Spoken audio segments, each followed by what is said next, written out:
بسم اللہ الرحمن الرحیم الحمد للہ رب العالمین والصلاة والسلام الاتمان الاکملان علی خاتم الانبیاء وسید المرسلین وعلى آلہ وصحبہ اجمعین اما بعد قال اللہ تعالی فی محکم التنزیل وَأَتِمُّ الْحَجَّ وَالْعُمْرَةَ لِلَّهِ رب اشرح لي صدری ويسر لي أمري واحلل عقدة من لساني يفقه قولي سبحانك لا علم لنا إلا ما علمتنا إنك أنت العليم الحكيم۔ پیارے ناظرین کرام، فضائل حج اس سیریز میں آج ہم پھر سے آپ کا استقبال کرتے ہیں۔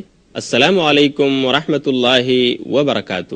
آپ کو یاد ہوگا پچھلے درس میں ہم نے آپ کو بتایا تھا کہ حج کی شرائط کیا ہیں، حج کس پر کب فرض ہوتا ہے، خواتین کے لیے مزید شرائط کیا ہیں جو اسلام نے رکھے ہیں ان کی سیکورٹی کے لیے۔ آج میں آپ کو بتاؤں گا کہ آپ عمرہ کیسے کریں، کیونکہ عام طور سے بیرونی حجاج کرام جو مکہ مکرمہ پہنچتے ہیں وہ یا تو حج تمتع کیا کرتے ہیں اور یا پھر حج قران، اور ان دونوں میں سب سے پہلے حاجی کو عمرہ کرنا ہوتا ہے۔ اس لیے میں آپ کو پہلے بتانا چاہتا ہوں کہ عمرے کا طریقہ کیا ہے، اللہ کے رسول صلی اللہ علیہ وسلم نے عمرہ کیسے کیا تھا، تاکہ آپ بھی اسی کے مطابق اور اسی ترتیب پر اپنے عمرے کو انجام دے سکیں اور اللہ سے ثواب حاصل کر سکیں۔ عمرہ جیسا کہ میں نے آپ کو بتایا تھا یہ عربی زبان کا لفظ ہے جس کے معنی ہیں زیارت۔ عمرہ کا لغوی معنی ہے زیارت۔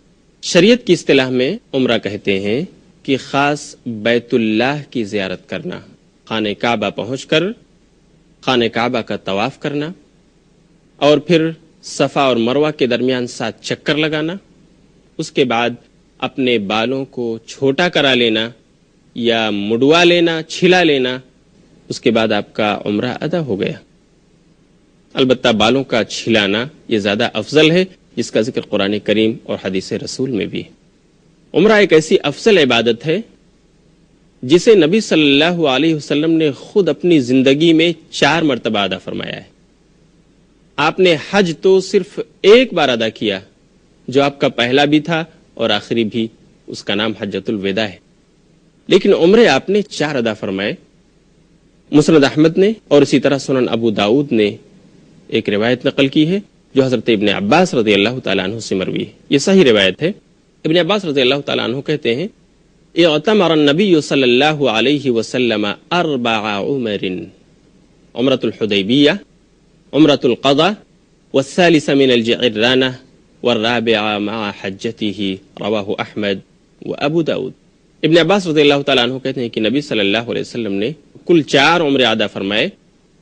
پہلا عمرہ عمرۃ الحدیبیہ تھا، اور دوسرا عمرۃ القضاء، تیسرا عمرہ آپ نے اپنے صحابہ کرام کے ساتھ جعرانہ کے مقام سے ادا کیا، اور چوتھا عمرہ آپ نے اپنے آخری حج حجۃ الوداع کے ساتھ ادا کیا تھا۔ عمرہ یہ بہت فضیلت والی عبادت ہے۔ نبی صلی اللہ علیہ وسلم نے ایک صحیح روایت میں فرمایا جو متفق علیہ بخاری اور مسلم کی ہے، العمرۃ الی العمرۃ کفارۃ لما بینہما، کہ ایک عمرہ دوسرے عمرے تک کے تمام چھوٹے گناہوں کا کفارہ ہے۔ آدمی نے اگر ایک عمرہ کر لیا ہے، دوسری بار جانے تک اس سے جو لغزشیں ہوئی ہیں، چھوٹی چھوٹی خطائیں سرزد ہو گئی ہیں، اللہ رب العالمین دوسرے عمرے کو ان ساری برائیوں، ساری خرابیوں اور سارے چھوٹے گناہوں کا کفارہ بنا دیتا ہے۔ لیکن یہ عمرہ آپ کیسے کریں، اللہ کے رسول نے کیسے کیا تھا؟ یہ جب ہم پڑھتے ہیں تو پتہ چلتا ہے کہ کسی عمرہ ادا کرنے والے کو سب سے پہلا جو کام کرنا ہے وہ یہ ہے کہ وہ میقات پر جا کر احرام باندھے۔ کسی بھی عمرہ ادا کرنے والے کو سب سے پہلا کام میقات پر پہنچ کر احرام باندھنا۔ البتہ احرام باندھنے سے پہلے غسل کر لینا اور خوشبو لگا لینا سنت رسول سے ثابت ہے۔ حضرت عائشہ رضی اللہ تعالی عنہ سے ایک روایت ہے جو صحیح مسلم کتاب الحج میں مروی ہے، کنت اطیب رسول اللہ صلی اللہ علیہ وسلم باطیب ما اقدر علیہ قبل ان یحرم ثم یحرم، کہ نبی صلی اللہ علیہ وسلم کو میں اپنے پاس موجود سب سے اچھی خوشبو آپ کو لگاتی تھی، میں اس سے پہلے کہ آپ احرام باندھیں، اور اس کے بعد آپ احرام باندھا کرتے تھے۔ اس سے پتہ چلتا ہے کہ احرام باندھنے سے پہلے حاجی اگر غسل کر لے اور اپنے بدن میں خوشبو لگا لے تو یہ سنت رسول ہے، باعث اجر ہے۔ دوسرا کام جو حاجی کو کرنا ہے وہ یہ کہ احرام باندھنے سے پہلے عمرہ کی نیت کرتے ہوئے لبیک عمرتن کے الفاظ ادا کرنا۔ البتہ عمرے کی یہ نیت احرام باندھنے کے بعد بھی کرنا جائز ہے، درست ہے، انشاءاللہ کوئی مضائقہ نہیں، لیکن احرام باندھنے سے پہلے اگر نیت کر لی جائے تو یہ زیادہ افضل ہے، مستحب کام ہے۔ ایک بات یہاں حجاج کرام کو یہ ملحوظ رکھنا چاہیے کہ وہ لوگ جو ہوائی جہاز کے ذریعہ جدہ پہنچتے ہیں ان کے لیے اس بات کی اجازت ہے کہ وہ اپنے شہر اور اپنے ملکوں کے ایئرپورٹ پر پہنچ کر جہاز میں بیٹھنے سے پہلے، ایروپلین میں سوار ہونے سے پہلے اگر چاہیں تو احرام باندھ سکتے ہیں، پہن سکتے ہیں، لیکن عمرہ اور حج کی نیت میقات پر پہنچنے کے بعد ان کو کرنا ہے، اس سے پہلے نہیں کر سکتے، نہیں جائز ہے۔ احرام پہننا پہلے تو جائز ہے، اپنے گھر سے پہن کے آپ نکل سکتے، لیکن عمرے اور حج کی نیت میقات پر پہنچنے کے بعد ہی کرنی چاہیے، اس سے پہلے درست اور جائز نہیں ہے۔ تیسرا کام جو عمرہ ادا کرنے والے کو کرنا ہے کہ احرام باندھنے کے بعد وہ بلند آواز کے ساتھ تلبیہ پکارے۔ تلبیہ کیا ہے؟ اس کے الفاظ کیا ہیں؟ اس کا ذکر صحیح بخاری کتاب المناسک باب التلبیہ میں ہے۔ حضرت ابن عمر رضی اللہ تعالیٰ عنہ کہتے ہیں میں نے اللہ کے رسول صلی اللہ علیہ وسلم کو ان الفاظ میں تلبیہ پکارتے ہوئے سنا۔ وہ الفاظ یہ تھے: لبیک اللہم لبیک، لبیک لا شریک لک لبیک، ان الحمد والنعمت لک والملک لا شریک لک۔ یہ تلبیہ کے الفاظ ہیں جس کا معنی ہے لبیک میں حاضر ہوں، اللہم لبیک اے اللہ میں حاضر ہوں، لبیک لا شریک لک لبیک میں حاضر ہوں، اللہ تیرا کوئی شریک نہیں اور میں حاضر ہوں، ان الحمد بے شک تمام تعریفیں تیرے ہی لیے ہیں، والنعمت اور تمام نعمتیں اے اللہ تیری ہی دی ہوئی ہیں، لک والملک اور اللہ اس زمین اور آسمان پر بادشاہت تیری ہی ہے، لا شریک لک اور تیرا کوئی شریک اور ساجھی نہیں۔ یہ تلبیہ کا معنی ہے جو ہم ایام حج میں بلند آواز سے پکار رہے ہوتے ہیں۔ تو عمرہ ادا کرنے والے کے لیے احرام باندھنے کے بعد بآواز بلند تلبیہ پکارنا یہ تیسرا کام ہے جو عمرہ ادا کرنے والا کرے گا۔ چوتھا کام جو کسی عمرہ کرنے والے کو کرنا ہے وہ یہ کہ خانہ کعبہ پہنچ کر طواف شروع کرنے سے پہلے تلبیہ کے آواز کو پکارنا اور کہنا بند کر دینا چاہیے، جیسا کہ سنن ترمذی کتاب الحج میں حضرت ابن عباس رضی اللہ تعالیٰ عنہ سے مروی ہے۔ وہ کہتے ہیں کہ نبی صلی اللہ علیہ وسلم خانہ کعبہ پہنچ کر حجر اسود کا استلام کرنے سے پہلے آپ تلبیہ پکارنا بند کر دیتے تھے طواف عمرہ میں۔ جب آپ عمرے کا طواف کرتے تھے تو جیسے ہی آپ حجر اسود کے پاس پہنچتے اور اسے چھونا چاہتے تو اس سے پہلے آپ اپنی زبان کو بند کر دیتے، تلبیہ پکارنا بند ہو جاتا۔ تو اس طرح عمرہ کرنے والے کو چاہیے کہ وہ طواف شروع کرنے سے پہلے تلبیہ پکارنا اور تلبیہ کہنا بند کر دے۔ پانچواں کام جو کسی عمرہ کرنے والے کو ادا کرنا چاہیے وہ یہ کہ طواف شروع کرتے ہوئے اپنے کندھے کے اوپر والی جو چادر ہے اس کو دائیں کندھے کے نیچے سے نکال کر اپنے بائیں کندھے پر ڈال لے۔ اس کا نام اضطباء ہے، یعنی عمرہ ادا کرنے والے کو اضطباء کرنا چاہیے، اپنی چادر کو داہنے کندھے کے نیچے سے نکال کر بائیں کندھے کے اوپر ڈال لے۔ یہ سنت رسول ہے۔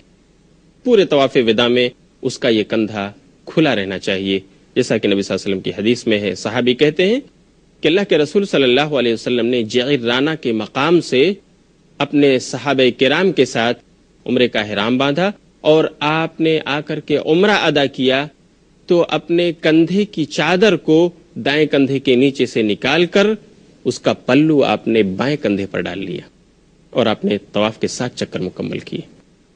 تو یہ سنت رسول ہے، اس کی ادائیگی ہمیں کرنی چاہیے، لیکن یہاں حجاج کرام کو ایک بڑا مغالطہ ہوتا ہے، وہ غلط فہمی کا شکار ہوتے ہیں۔ خود میں نے اپنی آنکھوں سے دیکھا ہے طواف کے دوران کہ بہت سارے حجاج کرام طواف کر رہے ہوتے ہیں اور ان کا یہ کندھا کھلا ہوا ہوتا ہے، اسی دوران نماز کا وقت ہو جاتا ہے، اذان دی جاتی ہے اور جماعت کا اعلان بھی ہو جاتا ہے۔ طواف کرتے کرتے لوگ نماز کے لیے جماعتوں میں شامل ہو جاتے ہیں اسی حال میں کہ ان کا کندھا کھلا ہوتا ہے، وہ اپنے کندھے کو نہیں ڈھکتے۔ یہاں حجاج کرام کا یہ کام درست نہیں ہے، کیونکہ نماز کے پورا ہونے کے لیے، نماز کے کامل و مکمل ہونے کے لیے کندھے کا ڈھکا ہونا، اس کا بند ہونا ضروری ہے۔ اس لیے حجاج کرام کو چاہیے کہ اگر وہ طواف کر رہے ہوں اور طواف کے دوران ہی نماز فرض کا وقت ہو جائے اور انہیں فریضہ صلاۃ ادا کرنی ہو تو اپنے کندھے کو جو کھلا ہوا ہے اسے ڈھک لیں، نماز ادا کر لیں، اور اس کے بعد جب انہیں پھر سے طواف شروع کرنا ہو تو اپنے کندھے کے نیچے سے چادر نکال کر بائیں کندھے پر پھر سے ڈال لیں اور اپنا طواف شروع کریں۔ اس طرح وہ اپنے طواف کو مکمل کر لیں۔ چھٹا کام جو کسی عمرہ کرنے والے کو ادا کرنا ہے وہ یہ کہ حجر اسود کا استلام کرنے سے پہلے بسم اللہ اللہ اکبر کے الفاظ ادا کیے جائیں۔ جب بھی جس چکر میں بھی آپ حجر اسود کو چھونا چاہتے ہیں، چاہے دور سے یا قریب سے جا کر، تو آپ کو بسم اللہ اللہ اکبر یا صرف اللہ اکبر کے الفاظ کہنا چاہیے۔ یہ سنت رسول سے ثابت ہے۔ صحیح بخاری کتاب الحج میں باب تقبیل الحجر ہے، اس میں ایک روایت حضرت عبداللہ بن عمر رضی اللہ تعالیٰ عنہ سے مروی ہے۔ وہ کہتے ہیں ہم سے سوال پوچھا گیا کہ اللہ کے رسول صلی اللہ علیہ وسلم حجر اسود کا استلام کیسے کرتے تھے؟ تو میں نے جواب دیا رأیت رسول اللہ صلی اللہ علیہ وسلم یستلمہ ویقبلہ، کہ میں نے اپنی ان آنکھوں سے دیکھا ہے اللہ کے رسول کو کہ آپ حجر اسود کو چھوتے اور اسے بوسہ دیتے تھے۔ اگر انسان کے لیے ممکن ہو کہ وہ حجر اسود کے پاس پہنچ کر اسے اپنے منہ سے بوسہ دے اور اپنی پیشانی کو رکھے تو اسے کرنا چاہیے، لیکن اگر قریب سے اسے بوسہ دینا ممکن نہ ہو اور آدمی اپنے ہاتھ پہنچا سکتا ہو اور ہاتھ سے چھو سکتا ہو تو ہاتھ چھوتے ہوئے بھی اسے بسم اللہ اللہ اکبر کی صدا بلند کرنی چاہیے، اور ہاتھ کو حجر اسود سے ٹچ کرنے کے بعد پھر اس ہاتھ کو چوم لینا چاہیے۔ یہ سنت رسول سے ثابت ہے۔ لیکن اگر اتنی بھیڑ اور اتنا ازدحام ہے کہ نہ تو انسان قریب سے جا کر اسے چوم سکتا ہے اور نہ ہی دور سے ہاتھ وہاں تک پہنچا سکتا ہے، بلکہ کافی دور ہے، تو پھر سنت کا طریقہ یہ ہے کہ حجر اسود کے قریب پہنچ کر اس کے سامنے ہو کر اپنے ہاتھ کا اشارہ کرے اور بسم اللہ اللہ اکبر کی صدا بلند کرے۔ لیکن اگر دور سے وہ اشارہ کر رہا ہے، حجر اسود تک اس کے ہاتھ نہیں پہنچ رہے ہیں، تو پھر ان ہاتھوں کو چومنا درست نہیں ہے۔ ساتواں کام یہ ہے کہ طواف کے پہلے 3 چکروں میں عمرہ کرنے والا رمل کرے، تیز قدم چلے۔ رمل کہتے ہیں اپنے مونڈھوں کو اٹھا کر تیز قدم چلنا، لیکن یہ حکم صرف مردوں کے لیے ہے، خواتین کے لیے نہیں۔ خواتین اپنی عام چال چلیں گی۔ تو عمرہ ادا کرنے والے کو چاہیے کہ طواف کے پہلے 3 چکروں میں رمل کرے، تیز قدم چلے، اور باقی 4 چکروں کے اندر عام چال چلے۔ اور 8واں کام یہ ہے کہ عمرہ کرنے والا طواف کے ہر چکر میں رکن یمانی کے پاس پہنچ کر اگر اس کے لیے چھونا ممکن ہے تو اسے چھوئے، اس کا استلام کرے، لیکن وہاں اسے چومنا درست نہیں۔ رکن یمانی پر بوسہ دینا درست نہیں ہے۔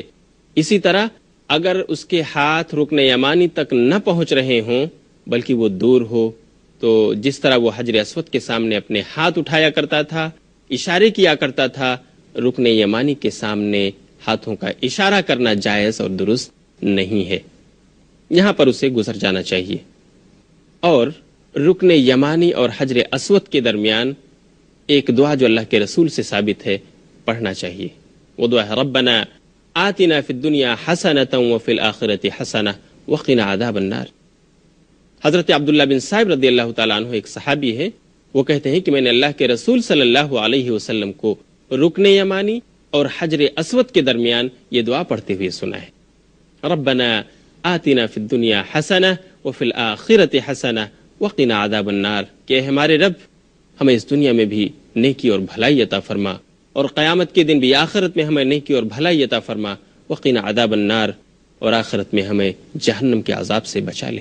اس طرح عمرہ ادا کرنے والے نے اگر اپنے 7 چکر مکمل کر لیے ہیں تو اب اسے یہ کرنا ہے کہ وہ 7 چکر مکمل کرنے کے بعد مقام ابراہیم کی طرف آئے، یہ دعا پڑھتے ہوئے وَاتَّخِذُوا مِن مَقَامِ إِبْرَاهِيمَ مُصَلًّى، اور وہاں مقام ابراہیم کے پیچھے جس جگہ بھی جہاں بھی اسے جگہ میسر آئے وہاں 2 رکعت وہ نماز پڑھ لے۔ 10واں کام جو کسی عمرہ کرنے والے کو ادا کرنا ہے وہ یہ کہ مقام ابراہیم کے پیچھے 2 رکعت نماز ادا کرنے کے بعد زمزم کے کنویں کے پاس جا کر زمزم پیے، اور اگر میسر آئے تو کچھ سر پر بھی ڈال لے۔ یہ مستحب کام ہے، جیسا کہ حضرت جابر رضی اللہ تعالی عنہ سے سنن ترمذی کتاب الحج باب کیف الطواف میں منقول ہے۔ وہ کہتے ہیں کہ نبی صلی اللہ علیہ وسلم جب مکہ تشریف لائے تو آپ نے سب سے پہلے حجر اسود کا استلام کیا، اس کے بعد آپ نے اپنا طواف شروع کیا دائیں طرف سے۔ پہلے 3 چکروں میں آپ نے رمل کیا، تیز قدم چلے، اور پھر 4 چکروں میں آپ عام چال چلتے رہے۔ آپ نے اس طرح 7 چکر مکمل کیے، اور پھر مقام ابراہیم کی طرف وَاتَّخِذُوا مِن مَقَامِ إِبْرَاهِيمَ مُصَلًّى یہ دعا پڑھتے ہوئے آئے۔ آپ نے نماز ادا کی، اور 2 رکعت نماز پڑھنے کے بعد آپ نے پھر حجر اسود کے پاس آ کر استلام کیا، اور اس کے بعد صفا پہاڑی کی طرف رخ کیا۔ آب زمزم پینے اور سر پر ڈالنے کے بعد اگر حاجی کے لیے ممکن ہو تو وہ پھر سے آ کر حجر اسود کو چھوئے، اسے بوسہ دے، اور پھر صفا پہاڑی کا رخ کرے۔ لیکن اگر ازدحام زیادہ ہے اور اس کا امکان موجود نہیں، وہ اس رش میں نہیں گھس سکتا، تو پھر اسے صفا پہاڑی کا رخ کرنا چاہیے۔ صفا پہاڑی پر چڑھتے ہوئے سورہ بقرہ سورت نمبر 2 اور آیت نمبر 158 کی تلاوت کرنا چاہیے۔ اللہ رب العالمین فرماتا ہے ان الصفا والمروة من شعائر اللہ فمن حج البیت او اعتمر فلا جناح علیہ ان یطوف بہما ومن تطوع خیرا فإن اللہ شاکر علیم۔ یہ آیت پڑھتے ہوئے حاجی کو صفا پہاڑی پر چڑھنا چاہیے، اور قبلہ رخ ہو کر خانہ کعبہ کو دیکھتے ہوئے اس دعا کا بھی ورد ہونا چاہیے 3 بار۔ کون سی دعا؟ جو میں آپ کو بتانے جا رہا ہوں۔ سب سے پہلے قرآن کی آیت پڑھیے، اور اس کے بعد قبلہ رخ ہو کر 3 دفعہ اس دعا کا ورد کیجیے۔ اللہ اکبر، اللہ اکبر، اللہ اکبر، لا الہ الا اللہ وحدہ لا شریک لہ، لہ الملک و لہ الحمد وہو علی کل شیء قدیر، لا الہ الا اللہ وحدہ انجز وعدہ ونصر عبدہ وہزم الاحزاب وحدہ۔ یہ دعا ہے جس کو صفا پہاڑی پر قبلہ رخ ہو کر کے خانہ کعبہ کو دیکھتے ہوئے 3 مرتبہ پڑھنا چاہیے، اور پھر صفا سے مروہ پہاڑی کی طرف روانہ ہو جانا چاہیے، اور اس بیچ میں جو بھی نبوی یا قرآنی دعائیں انسان کو یاد ہیں اسے کرنا چاہیے، یا انسان اور بھی کچھ اگر اپنی زبان میں مانگنا چاہتا ہے تو بھی وہ اللہ سے دعا کر سکتا ہے، اس کے لیے جائز اور مباح ہے۔ مروہ پہاڑی پر پہنچ کر بھی قبلہ رخ ہو کر انسان دعا کر سکتا ہے۔ یہاں یہ بات ملحوظ رہے، ہماری سعی کی ابتدا، ہمارے دوڑ کی شروعات صفا پہاڑی سے ہونی چاہیے، کیونکہ اللہ رب العالمین نے بھی یہیں سے شروع کیا ہے، اور سب سے پہلے صفا پہاڑی کا ذکر کیا ہے۔ ان الصفا والمروة من شعائر اللہ۔ اللہ کے رسول کہتے ہیں کہ اللہ تعالیٰ نے جہاں سے شروعات کی ہے، لوگوں تم بھی وہیں سے دوڑنا شروع کرو، یعنی صفا سے۔ صفا سے جاتے ہوئے مروہ پر پہنچ کر اس کا 1 چکر مکمل ہو جاتا ہے، اور مروہ سے جب عمرہ کرنے والا یا حج کرنے والا صفا پہاڑی کی طرف آتا ہے تو اس کا یہ 2سرا چکر ہو جاتا ہے۔ یہاں بعض حجاج کرام کو یہ غلط فہمی ہوتی ہے کہ وہ صفا پہاڑی سے مروہ اور پھر مروہ سے صفا اس کو 1 چکر سمجھتے ہیں اور 1 شوط مانتے ہیں۔ یہ سنت رسول کے خلاف ہے۔ سنت رسول یہ ہے کہ آپ صفا سے مروہ پہنچیے، یہ آپ کا 1 چکر ہوا، اور مروہ سے جب آپ صفا کو پھر واپس آئیں گے تو آپ کا 2سرا چکر ہو جائے گا۔ اس طرح آپ صفا سے شروع کریں گے تو آپ کا 7واں چکر مروہ پہاڑی پر جا کر ختم ہوگا۔ صفا اور مروہ کی سعی کرنے کے بعد مردوں کو اپنے سر کے بال مڑوا لینا چاہیے، چھلا لینا چاہیے جو افضل ہے، یا کم سے کم اس کو چھوٹا کرا لینا چاہیے، لیکن چھوٹا کراتے ہوئے اس بات کا خیال رہے کہ آپ یہاں وہاں سے نہ لیں، بلکہ پورے سر کی سیٹنگ ہونی چاہیے، اور پورے سر کے بال میں سے آپ بال کو نکالیں۔ ایسا نہ ہو کہ کہیں سے آپ نے کاٹ لیا اور کہیں چھوڑ دیا، یہ سنت رسول کے خلاف ہے۔ اللہ کے رسول نے اس طرح کرنے سے منع فرمایا ہے۔ تو مردوں کو اپنے پورے سر کے بال یا تو سیٹ کرا لینا چاہیے، چھوٹا کرا لینا چاہیے، اور یا پھر انہیں مڈا لینا اور چھلا لینا چاہیے جو افضل طریقہ ہے۔ البتہ عورتوں کو صرف ایک ناخن یا ایک پور اور 2 پور کے برابر اپنے بالوں کی لڑی سے کاٹنا چاہیے۔ خواتین کو اپنے بالوں کا مڈانا یا چھلانا یہ سنت رسول سے ثابت نہیں ہے۔ مردوں کے لیے صرف ہے کہ وہ چھلا سکتے ہیں، مڈا سکتے ہیں اور اپنے پورے بال کو سیٹ کرا سکتے ہیں۔ حضرت امیر معاویہ رضی اللہ تعالی عنہ سے سنن نسائی کتاب الحج میں صحیح سند کے ساتھ مروی ہے، وہ کہتے ہیں کہ نبی صلی اللہ علیہ وسلم کے بالوں کو میں نے مروہ پہاڑی کے اوپر تیر کا پھل اسے نکال کر ہم نے اللہ کے رسول کے بالوں کو کاٹا اور سیٹ کیا۔ اس سے پتہ چلتا ہے کہ جب آدمی سعی صفا مروہ کر لے، صفا اور مروہ کے درمیان کی دوڑ اس کی مکمل ہو جائے، 7 چکر پورے ہو جائیں، تو اب مروہ پہاڑی کے پاس اسے اپنے بالوں کو کم کرانا چاہیے یا اسے چھلا لینا چاہیے۔ یہ سنت رسول ہے۔ اپنے بالوں کو چھلانے یا مڈانے کے بعد یا کم کرا لینے کے بعد اب انسان کو اپنا احرام، وہ انسان جو عمرہ کر رہا تھا، عمرے کے احرام میں تھا، اسے اپنا احرام کھول دینا چاہیے، اتار دینا چاہیے، اور اس طرح احرام کھولنے کے بعد ہی وہ حلال ہو گیا۔ اب وہ اپنے عام لباس پہن سکتا ہے اور احرام کے اندر حالت احرام میں جو قید و بند تھی اس سے وہ آزاد ہو گیا، اور اب وہ اپنی بیوی سے بھی مل سکتا ہے، اور دوسری ضرورتیں جو وہ حالت احرام میں پوری نہیں کر سکتا تھا اس کی اجازت اسے مل جاتی ہے۔ یہ ہے عمرے کا مسنون طریقہ۔ انشاءاللہ حج اور عمرے کے اس موضوع پر ہماری اور آپ کی گفتگو چلتی رہے گی، لیکن وقت ہو گیا ہے، اس لیے ہم آپ سے اجازت چاہتے ہیں۔ انشاءاللہ ہم پھر اگلے درس میں آپ سے ملیں گے۔ والسلام علیکم ورحمۃ اللہ وبرکاتہ، وآخر دعوانا ان الحمد للہ رب العالمین۔